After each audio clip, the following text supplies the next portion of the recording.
Thank you, Mr. Chair, and actually I really appreciate the opportunity to bring this bill to a vote after the arguments that we heard in the Taxes Committee for about a week as we heard the specific provisions of the bill. And with regard to the concept that this might be just political theater, members, I would urge us to think back to 2 years ago when Governor Pawlenty produced his budget bill and the amount of political theater, including hearings, supposed hearings around the state, which allowed the minority or the majority party in the legislature to hammer on Governor Pawlenty's budget, and endless streams of testifiers through committee, literally for months, members. Well, we sat and basically did nothing. We barely heard bills in the committees I was in, and if I remember right, I don't think the majority released their budget targets until April 7th, April 14th, not sure, somewhere in there. So members, I'd say we are moving with good speed. We've got a proposal here from Governor Dayton that raised a lot of commentary and taxes, and I think it's good for us to have some debate on it here on the floor as well. And part of that, members, is a little personal, because what I heard in Taxes Committee from the testifiers and members of the minority party was that if you really care about the priorities of Minnesota, that you would support Governor Dayton's proposal, as though somehow the people who write the biggest checks to the state and federal government are the people that care the most.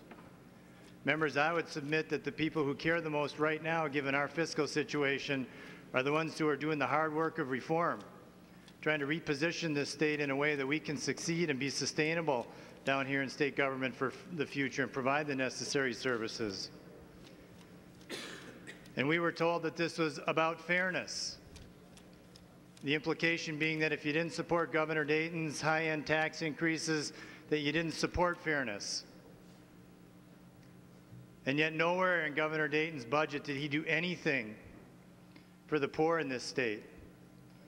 Members, for years we've been adding on regressive taxes. The DFL majority in the last few sessions has added a gas tax.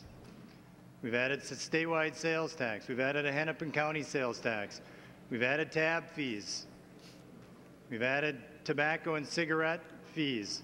All of these are highly regressive taxes going right into the pockets of the most vulnerable members of Minnesota. And yet Governor Dayton's budget does absolutely nothing to help those people. The solution, members, is to add on taxes to everybody else. Not a single bit of tax relief for the poor in Minnesota. Let's tax everybody else and call it fair. And so we had to sit here in Tax Committee and not be able to vote on this proposal and hear these charges leveled against us. We were told it was balanced. Members, a 90+% solution of tax increases, shifts, and burning down our reserves. Less than 10% cuts, and it's called a balanced proposal, and we should support this because it's balanced. We were told we should support this proposal because it doesn't increase property taxes. So while we're getting punched in the face with a bunch of tax increases at the high end, we're supposed to say thank you because you're not kicking us in the shins with a property tax increase as well. And then on top of that, we were told that a budget document is a moral document, and that we should support Governor Dayton's budget because it expressed the best of his intentions. And I trust that they are good intentions. But members, to infer that that proposal was a moral document, and those of us who opposed it were not supporting a moral document, I absolutely reject that. The cost of government at the state and federal level is squeezing the life out of our nonprofits and our churches and our families and our businesses, all of these institutions in society that are the bedrock of who we are as a state. And so we're supposed to support growing the size and the role and the extent of state government. And more than that, members, the proposal from Governor Dayton says to everybody in Minnesota and everybody in this legislature, we can't do any better. The only solution is to fund the status quo and continue what we're doing. We all know it's unsustainable. His budget proposal leaves a $2.3, $2.4 billion deficit in the next biennium. Totally unsustainable. And yet we're told that we should support this even though it gets us nowhere near a long-term solution.